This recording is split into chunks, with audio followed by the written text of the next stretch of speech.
Hello বন্ধুরা, কেমন আছেন সবাই? আশা করছি সবাই ভালো আছেন। আজকের এপিসোডে থাকছে হুমায়ুন আহমেদের শেষ উপন্যাস দেয়াল। দেয়াল উপন্যাসটির নবম এপিসোড থাকছে আজকের ভিডিওতে। তাহলে আর দেরি কিসের, চলুন শুরু করা যাক আজকের এপিসোড। 15ই আগস্ট, শুক্রবার, মেজর ফারুকের জন্মবার। তার জন্মের পরপরই ফজরের আজান হয়েছিল, কাজেই এই দিনটি তার জন্যে শুভ। তার চেয়ে বড় কথা, আন্দা হাফেজ সিগন্যাল পাঠিয়েছেন। তিনি জানিয়েছেন মাহেন্দ্রক্ষণ এসেছে। এখন ফারুক ইচ্ছা করলে তার কার্য সমাধা করতে পারেন।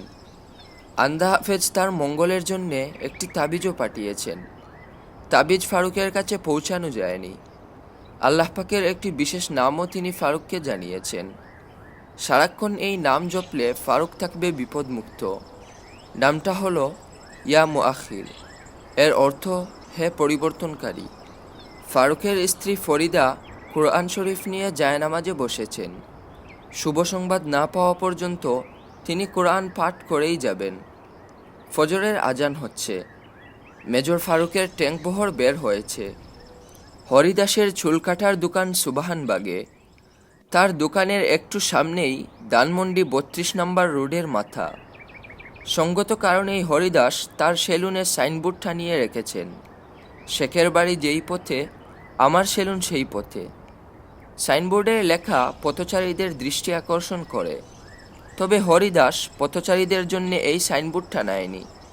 তার মনে ক্ষীণ আশা, কোনো একদিন এই সাইনবোর্ড বঙ্গবন্ধুর নজরে আসবে। তিনি গাড়ি থেকে নেমে এগিয়ে আসবেন, গম্ভীর গলায় বলবেন, সেলুনের সাইনবোর্ডে কী সব ছাতামাতা লিখেছিস? নাম কি তোর? দে, আমার চুল কেটে দে। চুল কাটার পর মাথা মালিশ। বঙ্গবন্ধুর পক্ষে এ ধরনের কথা বলা মোটেই অস্বাভাবিক নয়, বরং স্বাভাবিক। সাধারণ মানুষের সঙ্গে তিনি এমন আচরণ করেন বলেই তার টাইটেল বঙ্গবন্ধু। হরিদাস চুল কাটার ফাঁকে ফাঁকে খদ্দের বুঝে বঙ্গবন্ধুকে নিয়ে গল্প ফাঁদে। খদ্দেররা বেশিরভাগই তার কথা বিশ্বাস করে। হরিদাস কাঁচি চালাতে চালাতে বলে, আমার কথা বিশ্বাস করবেন কি না জানি না, যে কাঁচি দিয়া আপনার চুল কাটতেছি, সেই কাঁচি দিয়া স্বয়ং বঙ্গবন্ধুর চুল কেটেছি, তাও একবার না, 3 বার। প্রথমবারের ঘটনাটা বলি। চৈত্র মাসের 11 তারিখ, সময় আনুমানিক 11টা। 15ই আগস্ট শেষ রাতে হরিদাস তার দোকানে ঘুমাচ্ছিল। হঠাৎ ঘুম ভাঙল। মর্মর শব্দ হচ্ছে, দোকান ভেঙে পড়ছে। হরিদাস ভূমিকম্প হচ্ছে ভেবে দৌড়ে দোকান থেকে বের হয়ে হতভম্ব। এটা আবার কি? আলিশান এক ট্যাঙ্ক তার দোকানের সামনে ঘুরছে। ট্যাঙ্কের ধাক্কায় তার দোকান ভেঙে পড়ে যাচ্ছে। ট্যাঙ্কের ঢাকনা খোলা। 2জন কালো পোশাকের মানুষ দেখা যাচ্ছে। দোকান ভেঙে ফেলার জন্যে কঠিন কিছু কথা হরিদাসের মাথায় এসেছিল। সে কোনো কথা বলার আগেই ট্যাঙ্কের পিছনের ধাক্কায় পুরো দোকান তার মাথার উপর পড়ে গেল। 15ই আগস্ট হত্যাকাণ্ডের সূচনা ঘটল হরিদাসের মৃত্যুর মধ্য দিয়ে। ঢাকা মসজিদের শহর। সব মসজিদেই ফজরের আজান হয়। শহরের দিন শুরু হয় মধুর আজানের ধ্বনিতে। আজান হচ্ছে। আজানের ধ্বনির সঙ্গে নিতাস্তই বেমানান কিছু কথা বঙ্গবন্ধুকে বলছে এক মেজর। তার নাম মহিউদ্দিন। এই মেজরের হাতে স্টেন গান, শেখ মুজিবের হাতে পাইপ। তার পরনে সাদা পাঞ্জাবি এবং ধূসর চেক লুঙ্গি। শেখ মুজিব বললেন, তোমরা কি চাও? মেজর বিব্রত ভঙ্গিতে আমতা আমতা করতে লাগলো। শেখ মুজিবের কঠিন ব্যক্তিত্বের সামনে দাঁড়িয়ে থাকা তার পক্ষে অসম্ভব হয়ে পড়েছিল। শেখ মুজিব আবার বললেন, তোমরা কি চাও? মেজর মহিউদ্দিন বলল, স্যার একটু আসুন। কোথায় আসব?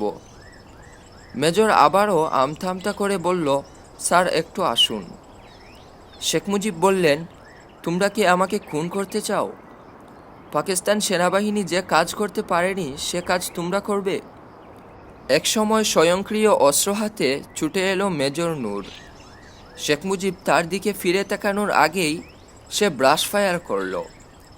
সময় ভোর 5টা 40। বঙ্গপিতা মহামানব শেখ মুজিব সিঁড়িতে লুটিয়ে পড়লেন।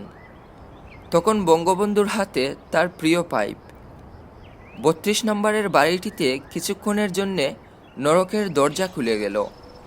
একের পর এক রক্তভেজা মানুষ মেঝেতে লুটিয়ে পড়তে লাগলো। নৃশংস এই হত্যাযজ্ঞ সম্পর্কে বঙ্গবন্ধু হত্যা মামলার অন্যতম সাক্ষী রমা আদালতে যে জবানবন্দি দেন তা তুলে দেওয়া হলো।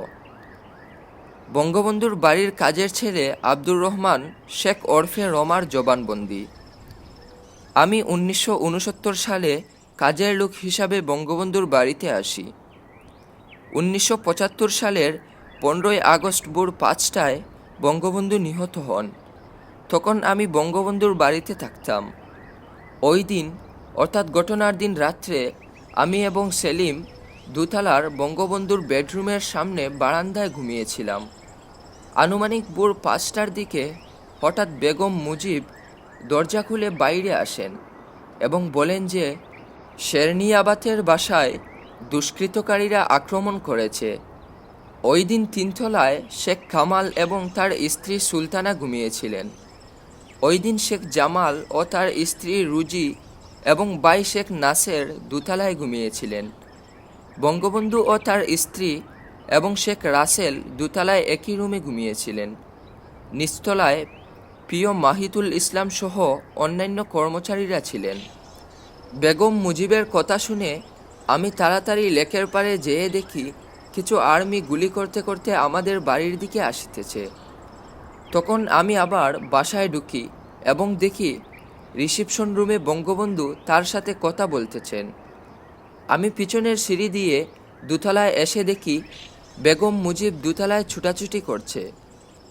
আমি সাথে সাথে 3 তলায় যাই এবং আমাদের বাসা আর্মিরা আক্রমণ করেছে বলে কামালবাইকে উঠাই।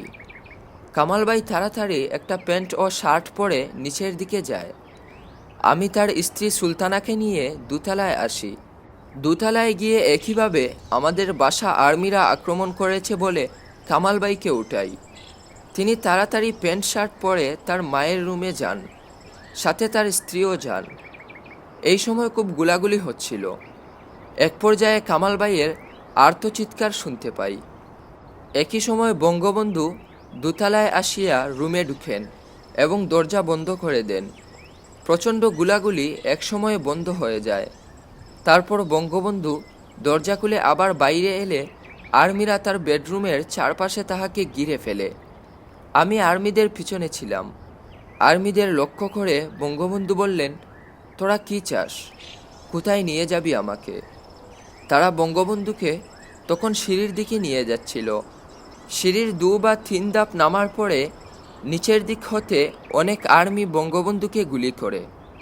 গুলি খেয়ে সাথে সাথে বঙ্গবন্ধু সিঁড়িতে লুটিয়ে পড়েন। আমি তখন আর্মিদের পিছনেই ছিলাম। তারা আমাকে জিজ্ঞাসা করে, তুমি কি করো? উত্তরে আমি বলি, কাজ করি। তখন তারা আমাকে ভেতরে যেতে বলে। আমি বেগম মুজিবের রুমে বাথরুমে গিয়ে আশ্রয় নেই। সেখানে বেগম মুজিবকে বলি বঙ্গবন্ধু গুলি করেছে। ওই বাথরুমে শেখ কামালের স্ত্রী সুলতানা, শেখ জামাল ও তার স্ত্রী রুজি, শেখ রাসেল, বেগম মুজিব ও বঙ্গবন্ধুর ভাই নাসের এবং আমি আশ্রয় নেই। শেখ নাসের ওই বাথরুমে আসার আগে তার হাতে গুলি লাগে। তার হাত এখন রক্তাক্ত।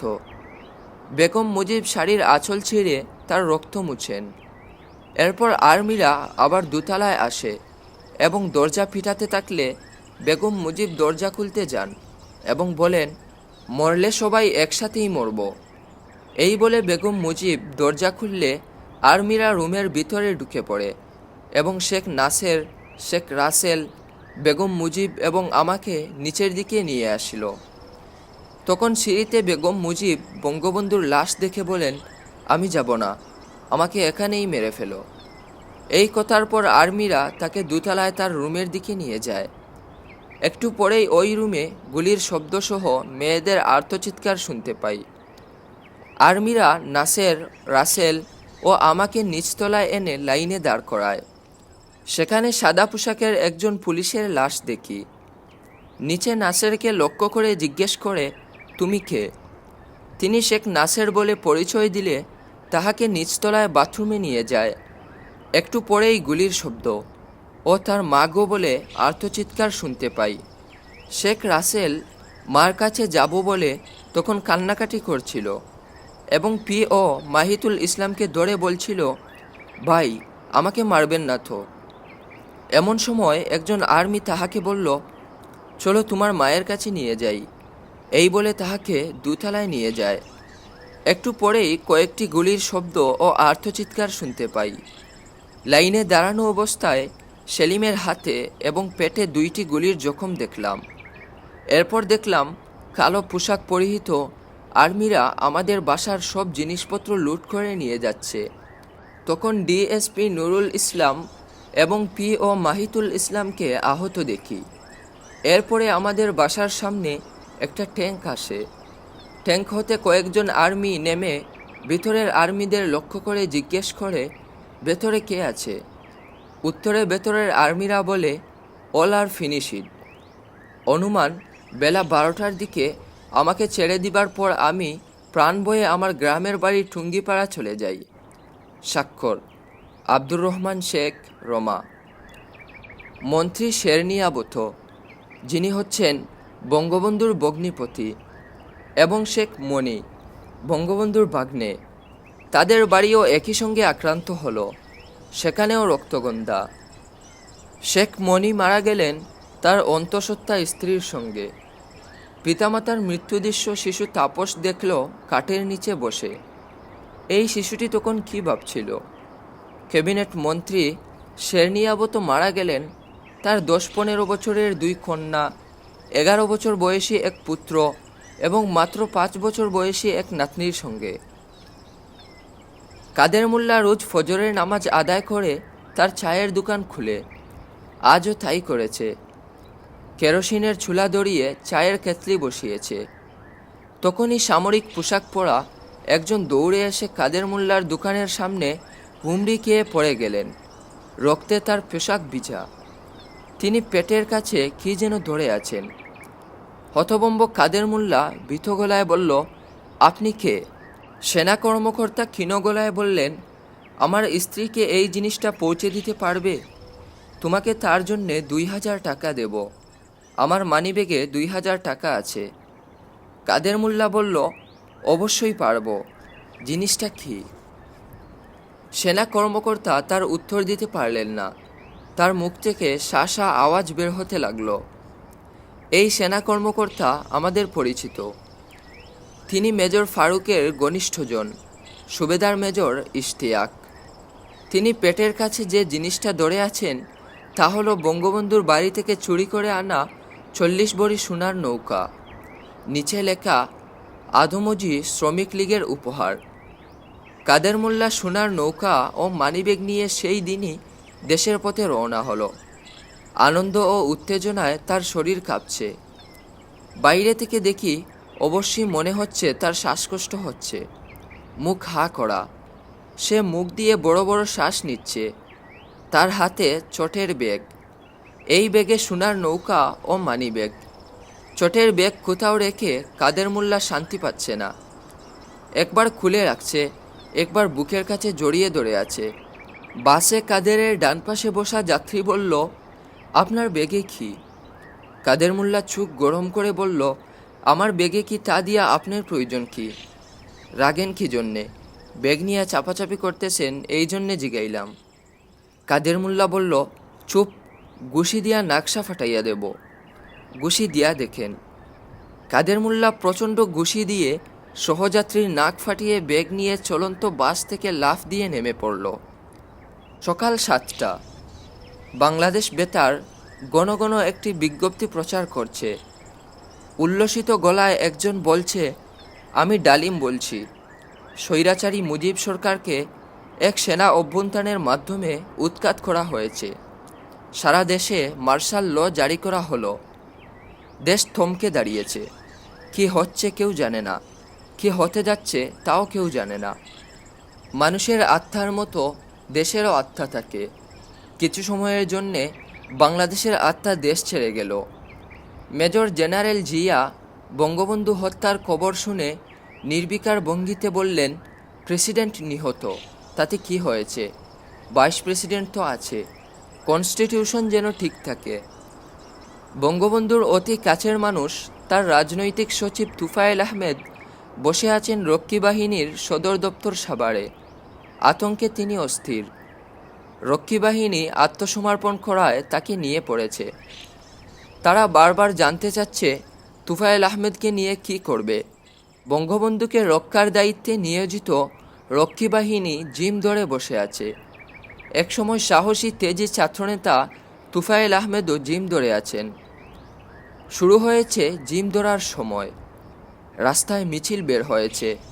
দুর্ভাগ্যজনক হলেও সত্যি, সেই মিছিল আনন্দ মিছিল। শফিক বাংলা মোটর গিয়ে এক অদ্ভুত দৃশ্য দেখল। সেখানে রাখা ট্যাঙ্কের কামানে ফুলের মালা পরানো। কিছু অতি উৎসাহী ট্যাঙ্কের উপর উঠে নাচের ভঙ্গি করছে। আমার বাবর রোডের বাসার কথা বলি। বেতারে বঙ্গবন্ধু মৃত্যুর খবর প্রচারের সঙ্গে সঙ্গে একতলায় রক্ষী বাহিনীর সুবেদার মেজর পালিয়ে গেলেন। তার 2 মেয়ে, একজন গর্ভবতী, ছুটে এলো মার কাছে। তাদের আশ্রয় নিতে হবে। মা বললেন, তোমাদের আশ্রয় দিতে হবে কেন? তোমরা কি করেছ?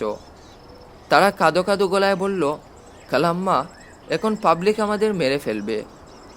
এই ছোট্ট ঘটনা থেকে রক্ষী বাহিনীর অত্যাচার এবং তাদের প্রতি সাধারণ মানুষের ক্ষোভ ও ঘৃণাটাও টের পাওয়া যায়। খন্দকার মুশতাক 5 ওয়াক্ত নামাজ পড়লেও ফজরের নামাজটা সময় মতো পড়তে পারেন না। তিনি অনেক রাত জাগেন বলেই এত ভোরে উঠতে পারেন না। 15ই আগস্ট তার ঘুম ভাঙল 8টায়। শেখ মুজিবুর রহমান নিহত হয়েছেন, এই খবর তাকে দেওয়া হলো। তিনি বললেন, ইন্না লিল্লাহি ওয়া ইন্না ইলাইহি রাজিউন। খবর নিয়ে এসেছে তার বাইস্তা মুফাজ্জল। তাকে ভীত এবং চিন্তিত দেখাচ্ছে। মুফাজ্জল বলল, রেডিও ছাড়ব? খবর শুনবেন? মুশতাক বললেন, না। কড়া করে 1 কাপ চা আনো, চা খাবো। মুফাজ্জল বলল, আপনি কি বাড়িতেই থাকবেন না পালিয়ে যাবেন? পালিয়ে যাব কোন দুঃখে?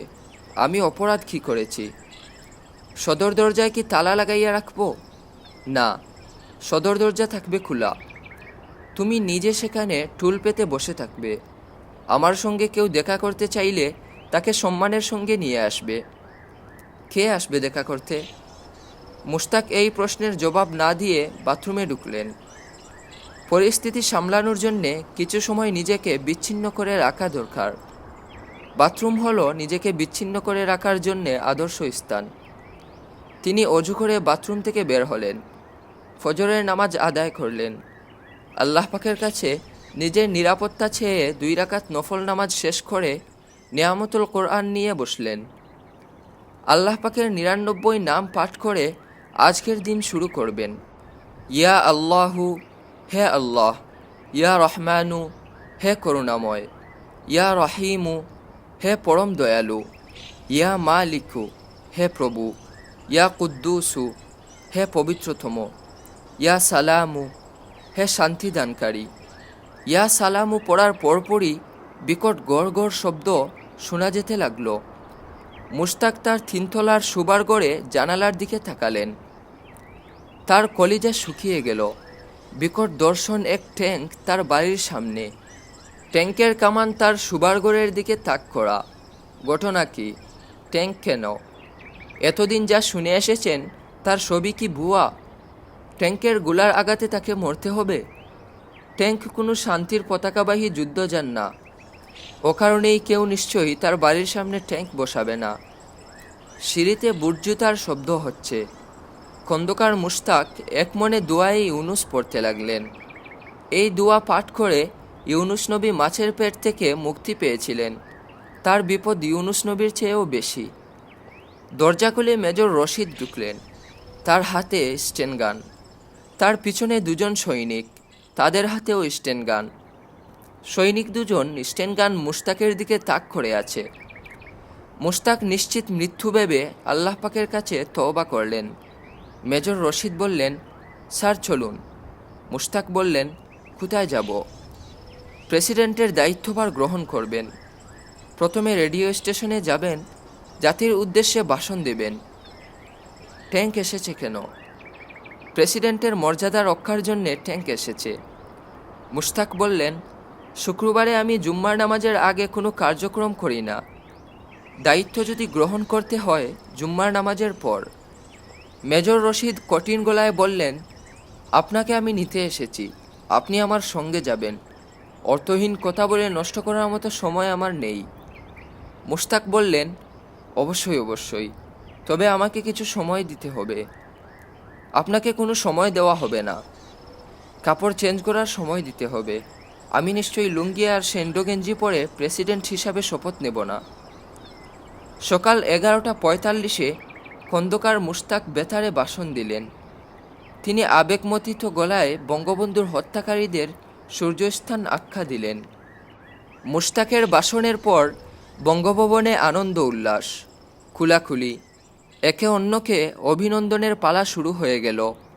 শুরু হলো মিষ্টি বিতরণ। মিষ্টি কেউ নিজে খাচ্ছে না, একজন অন্যজনকে খাইয়ে দিচ্ছে।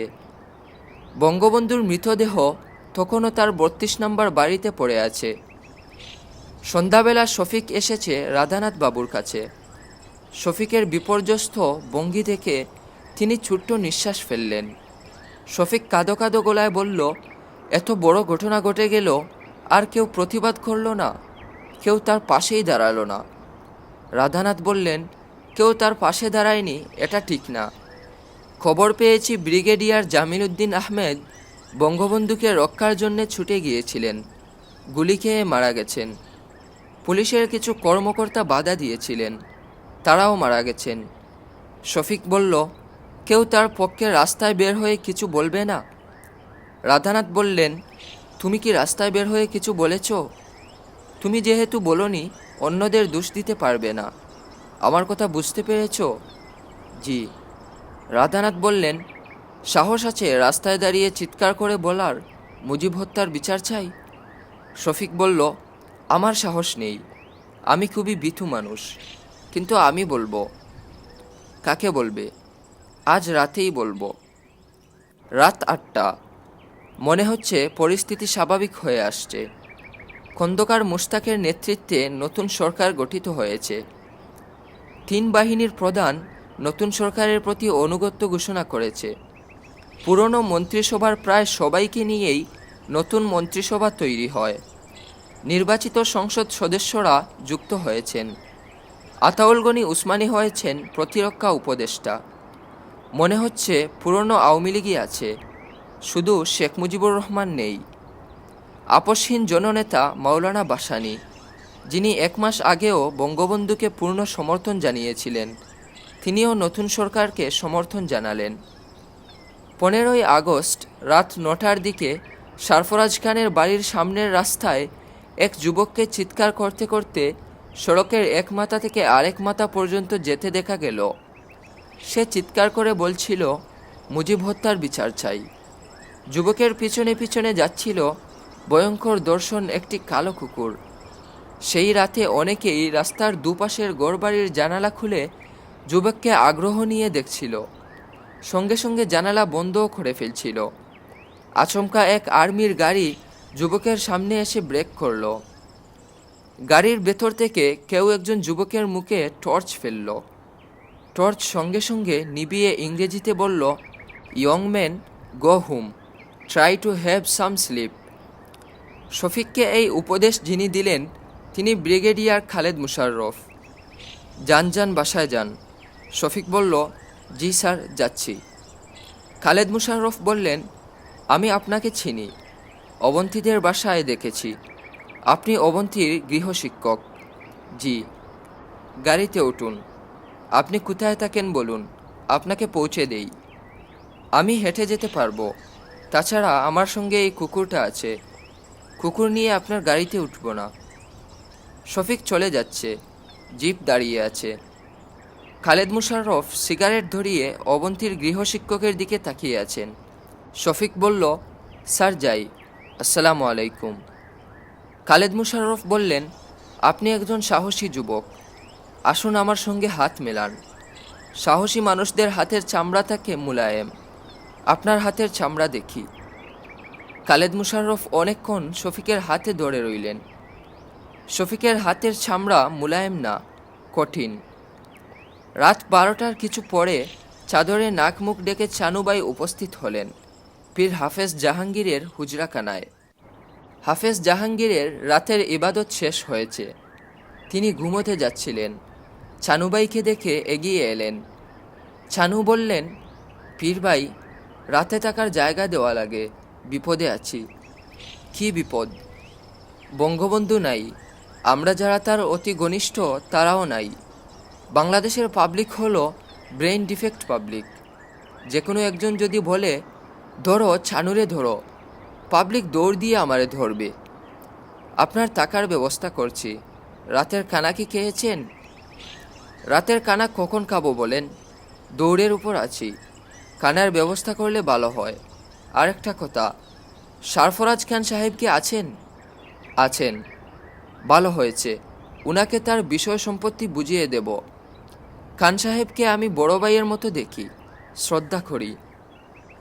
সাংবাদিক অ্যান্থনি মাসকারেনহাসের বিখ্যাত গ্রন্থ লিগেসি অব ব্লাড এ উল্লেখ করা হয়েছে, শেখ মুজিবুর রহমানের মৃত্যু সংবাদ প্রচারিত হওয়ার পরপর টুঙ্গিপাড়ায় তার পৈতৃক বাড়িতে স্থানীয় জনগণ হামলা করে এবং বাড়ির সব জিনিসপত্র লুট করে নিয়ে যায়। হায়রে বাংলাদেশ! প্রথম, অ্যান্থনি মাসকারেনহাস ও তার গ্রন্থে সত্যের মতো করে অনেক মিথ্যাও ঢুকিয়েছেন। বঙ্গবন্ধুর পৈতৃক বাড়ি লুট হওয়ার ঘটনা আমার কাছে বিশ্বাসযোগ্য মনে হয় না। এখানেই শেষ করছি এপিসোড 9। দেখা হচ্ছে পরবর্তী এপিসোড নিয়ে। সে পর্যন্ত ভালো থাকবেন, সুস্থ থাকবেন। আর হ্যাঁ, আপনি যদি আমাদের চ্যানেলে নতুন হয়ে থাকেন তাহলে চ্যানেলটি সাবস্ক্রাইব করে দিবেন। আর যদি ফেসবুক পেজ থেকে দেখে থাকেন তাহলে পেজটি ফলো দিয়ে রাখবেন। লাইক, শেয়ার এবং কমেন্ট করে জানিয়ে দিন গল্পটি কেমন লাগছে।